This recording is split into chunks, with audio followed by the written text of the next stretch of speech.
Okay students, now we will discuss section B of model paper number 2 first year chemistry. तो students यहाँ पर हम जो है वो इसके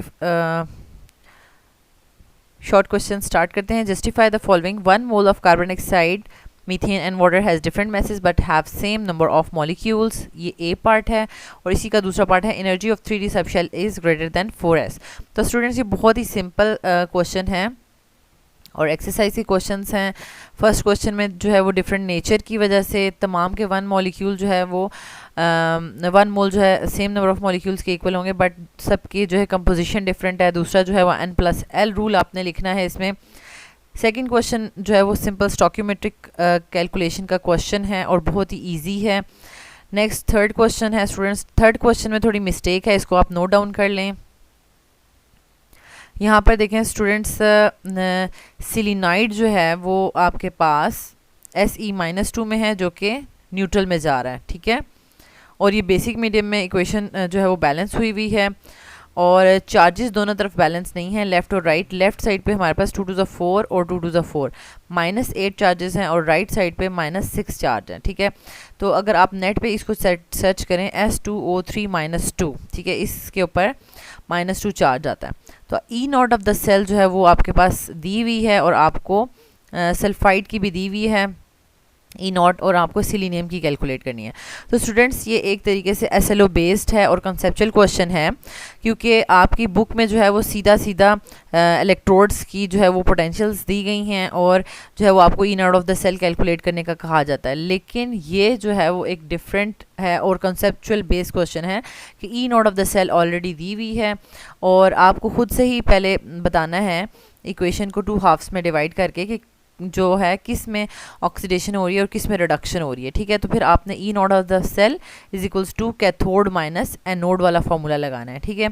और E0 दी हुई है और दोनों में से किसी एक की जो है वो सिलीनियम की फाइंड आउट करनी है, ठीक है।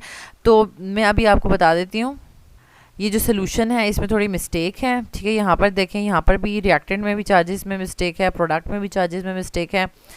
और उसके बाद जो है ये देखें सिलीनियम में यहाँ पर उन्होंने प्लस चार्ज लिख दिया और इसमें अगेन गेन ऑफ इलेक्ट्रॉन करवा रहे हैं, लेकिन असल में जो है वो इक्वेशन जो है उसमें माइनस से न्यूट्रल में जा रहा है, तो लॉस ऑफ इलेक्ट्रॉन होना चाहिए, ठीक है। तो ये इक्वेशंस भी प्रॉपर नहीं हैं और इनके आंसर्स भी जो है वो रॉन्ग आ रहे हैं। इसी को आप brainly.com पे चेक कर सकते हैं क्वेश्चन को, और इसमें इस तरीके से ये सॉल्व हुआ हुआ है। सिंपल शॉर्ट सा क्वेश्चन है, ये देखें। सिलीनियम जो है सिलिनॉइड की अलग से इक्वेशन लिख दी है कि ये -2 से न्यूट्रल में जा रहा है, 2 इलेक्ट्रॉन लॉस कर रहा है, ठीक है। और रिडक्शन वाले की अलग से लिख दी है। अब इसमें इन्होंने इलेक्ट्रॉन्स जो है वो बैलेंस किए हैं, ठीक है, क्योंकि ये देखें 2 to the 4 -4 चार्ज एक तरफ है और इस साइड पे प्रोडक्ट में ये देखें 6 1 6 -6 और 2 to the 6 और -2, ठीक है। -8 चार्ज हैं प्रोडक्ट में और -4 चार्ज है रिएक्टेंट में, तो उसको बैलेंस करने के लिए 4 इलेक्ट्रॉन गेन करवाए हैं। तो यहाँ से हमें पता चल गया कि जहाँ पे लॉस ऑफ इलेक्ट्रॉन हो रहा है सिलिनॉइड वाला, तो वो उसमें ऑक्सीडेशन होगी और वो एनोड ही बनेगा, ठीक है। और सल्फाइड आयन वाला जो है वो कैथोड बनेगा, ठीक हो गया। तो इस इक्वेशन को आपने रीअरेंज कर लिया। E0 of the cell is equals to cathode minus anode होता है।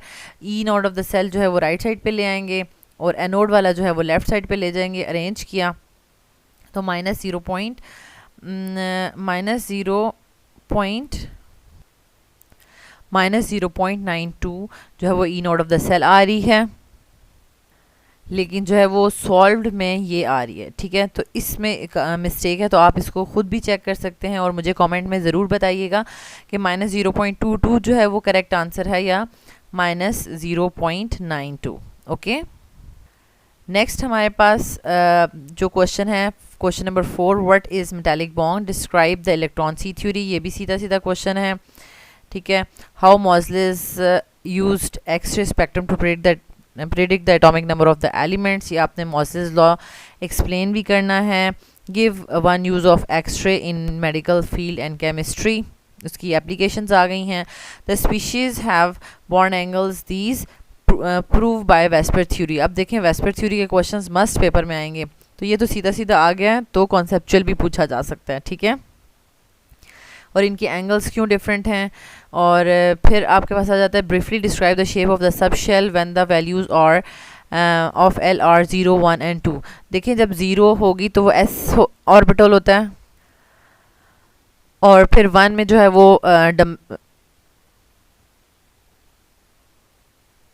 डम्बल शेप होती है, और डी जब एल की वैल्यू 2 होगी तो वो आपके पास सॉसेज शेप में होगा। ठीक है, तो ये हमारे पास इसकी आपने शेप्स भी ड्रॉ करनी है। ओके, तो ये भी बहुत ही सिंपल क्वेश्चन था। Explain the shape, question number 8, explain the shape and polarity of water on the basis of dipole moment. तो अगेन ये एक 8th क्वेश्चन जो है वो एक कॉन्सेप्चुअल क्वेश्चन है, क्योंकि इसका डायरेक्टली डायपोल मोमेंट को इस तरह से एक्सप्लेन नहीं किया हुआ अकॉर्डिंग टू द मतलब डिफरेंट मॉलिक्यूल्स। डायपोल मोमेंट का टॉपिक है, बट सिंपल डायपोल मोमेंट से आपको इतना होना चाहिए कि डायपोल मोमेंट जिन मॉलिक्यूल्स का होता है तो वो पोलर होते हैं, जिनका नहीं होता वो नॉन पोलर होते हैं। तो इसी तरीके से वाटर की आप जो है वो स्ट्रक्चर ड्रॉ करेंगे, ठीक है, और उसका बताएंगे कि इसका डायपोल मोमेंट की वजह से इसकी वी शेप्ड है। ठीक है, अगर वैल्यू याद है तो ठीक है, नहीं याद तो कोई इशू नहीं है। यहाँ पर इन्होंने 1.84 डी जो है वो दी हुई है। नेक्स्ट है हमारे पास state Joule Thomson effect and give one example, one application. ये भी सिंपल सा क्वेश्चन है।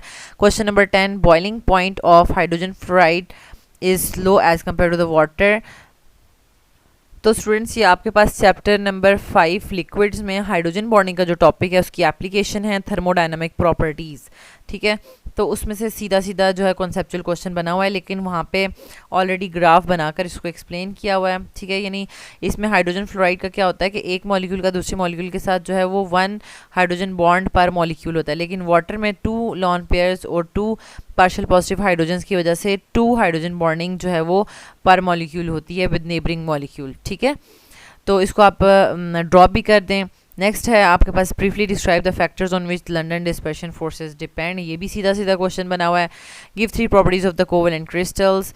How can you measure the depression in freezing point using Beckmann's freezing point operators. तो स्टूडेंट्स ये वाला जो क्वेश्चन था ये ज़रा नोट डाउन कर लें। क्वेश्चन नंबर 13 अभी न्यू जो आपके पास नेशनल बुक फाउंडेशन की बुक्स हैं उसमें ये जो है मेथड अभी निकाल दिया गया है। ठीक है, उसमें आपको नज़र नहीं आने वाला। ओल्ड बुक्स में शायद होगा या कीज़ में आपको नज़र आ जाएगा, लेकिन न्यू बुक्स में नहीं है। तो आई डोंट नो कि ये फिर यहाँ पर आ गया है, पूछा जा चुका है, लेकिन आपके पास इतनी चॉइस होती है कि अगर कुछ ऐसा क्वेश्चन आ जाए तो आप फिर भी जो है वो क्वेश्चन अटैम्प्ट कर सकें।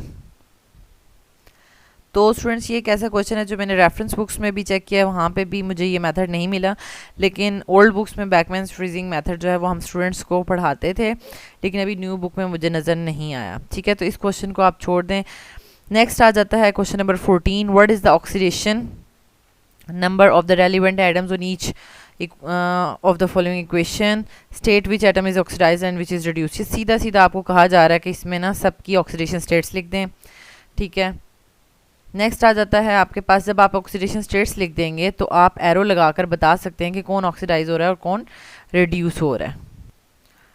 तो जैसे कि यहाँ पे लिखा है कि iron is reduced while sulphur dioxide is oxidised, लेकिन बेटर यही है कि आप सब के ऊपर ऑक्सीडेशन स्टेट्स लगाएं और एरो लगाकर जो है वो आप इसको शो कर दें।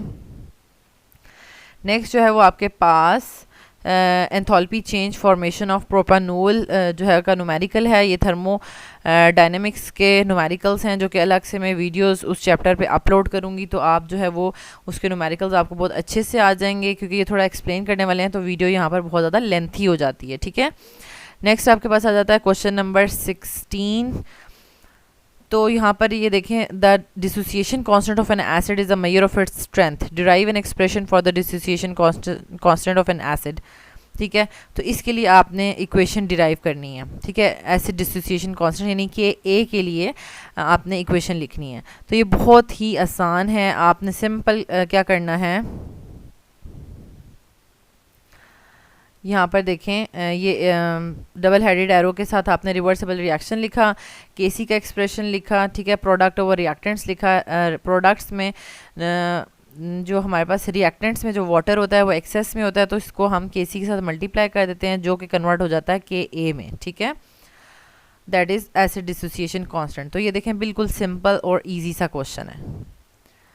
नेक्स्ट हमारे पास आ जाता है question number 17. In the equilibrium, predict the effect on the position of equilibrium if the temperature is increased and pressure is decreased. तो यहाँ पर आपको बताया जा रहा है कि ली चैटलियर्स प्रिंसिपल आप बहुत ज़्यादा इंपॉर्टेंट है, तो उससे कॉन्सेप्चुअल क्वेश्चंस ऐसे ही बनते हैं, ठीक है। जैसे कि आपको हीट दे दी है, पॉजिटिव में है, जिससे पता चल रहा है कि ये एंडोथर्मिक रिएक्शन है, मीन्स के आप हीट देंगे, हीट ऐड करेंगे तो रिएक्शन फॉरवर्ड साइड पे जाएगा, ठीक है। तो यहाँ पर लिखा हुआ है कि अगर टेम्परेचर इंक्रीज किया जाए तो क्या होगा, तो आप कहेंगे कि as this reaction is endothermic, so when the temperature is increase the forward reaction takes place, और इस जो PCl5 की डिकम्पोजिशन है वो ज़्यादा हो जाएगी, ठीक है। दूसरा ये है कि प्रेशर इज़ डिक्रीज्ड। तो यहाँ पर आप एक चीज़ नोट डाउन कर लें कि प्रेशर का जो रिलेशनशिप है वो वॉल्यूम के साथ क्या है। तो यहाँ पर आप देख सकते हैं कि प्रेशर का जो रिलेशनशिप है, प्रेशर को वहाँ पर क्या बोला, क्वेश्चन में बताया हुआ कि प्रेशर को डिक्रीज़ करेंगे तो क्या होगा। तो आप यहाँ पर नोट कर लें कि प्रेशर को डिक्रीज़ करेंगे तो वॉल्यूम का क्या रिलेशनशिप होता है, वॉल्यूम इंक्रीज़ कर जाता है, ठीक है। और वॉल्यूम इंक्रीज़ करेगा तो नंबर ऑफ़ मोल्स को क्या होता है, वो भी इंक्रीज़ कर जाते हैं, क्योंकि इन दोनों का डायरेक्ट रिलेशनशिप होता है और प्रेशर और वॉल्यूम का इन्वर्स रिलेशनशिप होता है, ठीक है। तो अगर प्रेशर डिक्रीज़ किया जाएगा तो नंबर ऑफ़ मोल्स इंक्रीज़ करेंगे, ओके। तो अब आप देख सकते हैं कि किस साइड पे नंबर ऑफ़ मोल्स ज़्यादा हैं, प्रोडक्ट वाली साइड पे ज़्यादा है नंबर ऑफ़ मोल्स, क्योंकि 1 और 2 यानी एक PCl3 और एक क्लोरीन का 2 मोल्स इस तरफ हैं और रिएक्टेंट में एक ही है, ठीक है। तो आप फिर सेकंड पॉइंट में लिखेंगे when the pressure is decreased the volume will increase and number of moles will increase, so the reaction will move in the forward direction, और ताकि मोर प्रोडक्ट बन सके, ठीक है। तो ये भी बहुत इजी था क्वेश्चन था। नेक्स्ट आपके पास आ जाएगा question number 18. Values of equilibrium constants can be calculated from measured values of concentrations और partial pressures and write relationship between Kp and Kc in the following reaction. तो स्टूडेंट्स ये जो Kp और Kc के रिलेशनशिप की values हैं ये आपने बहुत बहुत अच्छे से इनके फॉर्मूलाज याद करने हैं, क्योंकि अक्सर जब हम लोग स्टूडेंट्स के पेपर्स चेक करते थे कॉलेज में या फाइनल बोर्ड के पेपर्स चेक करते थे, तो उसमें हमेशा ये होता था कि Kp की जगह स्टूडेंट्स ने Kc लिखा होता था और Kc की जगह Kp लिखा होता था, और मतलब सब इक्वेशंस मिक्स की होती थी और मिस्टेक की होती थी। मतलब सही प्रॉपर से आपने उनकी जो है वो वैल्यूज़ याद करनी है, फार्मूलाज याद करने हैं, और इस तरीके से आपने ये देखें simple Kp is equals to Kc RT del n। तो पहली इक्वेशन के लिए जो है वो del n की वैल्यू क्या है कि प्रोडक्ट के मोल्स में से रिएक्टेंट के मोल्स निकालने हैं। प्रोडक्ट के मोल्स 2 हैं और रिएक्टेंट का 1 है, तो 2 - 1 1 आ जाएगा, तो RT के ऊपर 1 की वैल्यू आ जाएगी। फिर अगेन आप यही Kp is equals to Kc RT जो है वो del n आप लिखेंगे सेकेंड इक्वेशन के लिए। तो इसमें क्या होता है, प्रोडक्ट में से रिएक्टेंट के मोल्स निकालने हैं, यानी 2 में से 4 मोल्स निकालेंगे तो -2 आ जाएगा, तो यहाँ पर -2 लिख देंगे, ठीक है। नेक्स्ट आ जाता है a solution containing 0.13 molar potassium acetate, 0.07 molar acetic acid, ठीक है। Calculate the pH of the buffer solution. तो ये आपके पास एसिडिक बफर ही है और pH ही पूछी जा रही है, तो सीधा सीधा फार्मूला इसमें लगेगा। और देखें कोई कंसनट्रेशंस को भी चेंज करने की ज़रूरत नहीं है, मोलर ही फॉर्म में दी हुई हैं, और value of ionisation constant for acid दिया हुआ है 1.81 × 10⁻⁵।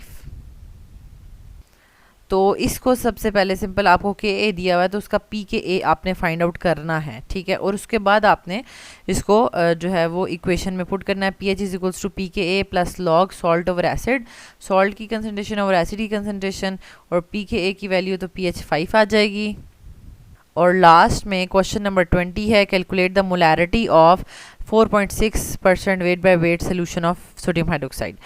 तो अब ये आपके पास देखें क्वेश्चन में लिखा हुआ है वेट बाय वेट, और सोल्यूशन में जो है सॉल्व में देखें वेट बाय वॉल्यूम लिख दिया है, ठीक है। तो वैसे इससे कोई इतना मतलब यहाँ पे कुछ डिफरेंस नहीं आ रहा, क्योंकि मोलैरिटी के लिए तो हमें सोल्यूशन का ही वेट चाहिए, सोल्यूशन का ही वॉल्यूम चाहिए, ठीक है। क्योंकि मोलैरिटी का क्या फार्मूला होता है, मोल्स ओवर वॉल्यूम, ठीक है, इन dm³ तो अब यहाँ पर क्या है कि वेट बाय वॉल्यूम करके अगर सॉल्व करते हैं तो इन्होंने क्या लिखा कि 4.6% वेट बाय वॉल्यूम का मतलब है 4.6 grams of sodium hydroxide in 100 cubic centimetre solution. और यही अगर आप डीएम क्यूब में करेंगे मतलब 1000 में करेंगे, ठीक है, तो मतलब 1 डीएम क्यूब में करेंगे 1000 सीएम क्यूब में, तो इसको एक एक ज़ीरो बढ़ा देंगे, ठीक है, यहाँ से 10 से इधर मल्टीप्लाई कर दिया 10 से इधर, तो ये देखिए 46 ग्राम्स हो जाएंगे, ठीक है, और 1000 सीएम क्यूब में। तो अब इसके मोल्स फाइंड आउट कर लें, ठीक है, 46 डिवाइड बाई 40 मोल्स आ जाएंगे और मोल्स को आप 1 डीएम क्यूब के साथ डिवाइड कर देंगे तो सीधी सीधी मोलैरिटी आ गई। सेम अगर यही काम आप 4.6% weight by weight solution of NaOH के लिए करेंगे तो उसमें भी हमारे पास क्या होता है कि 4.6 gram of NaOH in 100 gram of solution, ठीक है, सोल्यूशन उसमें 100 ग्राम है, लेकिन अगर आप अलग से वाटर का मास निकालना चाहते हैं तो वो अलग हो जाएगा 100 माइनस 4.6, ठीक है, तो वो करेंगे तो वाटर का अलग से आ जाएगा, लेकिन हमें मोलैरिटी में वाटर का तो अलग से चाहिए ही नहीं, ठीक है, तो हमें पूरे सोल्यूशन का चाहिए, तो वो भी 100 ग्राम्स ही आएगा हमारे पास, 4.6 ग्राम्स इन 100 ग्राम्स, ठीक है। तो लेकिन यहाँ पर ये मिस्टेक है, आपने तो जो आपको एग्ज़ाम में जिस तरीके से आएगा आपने उसी तरीके से सॉल्व करना है।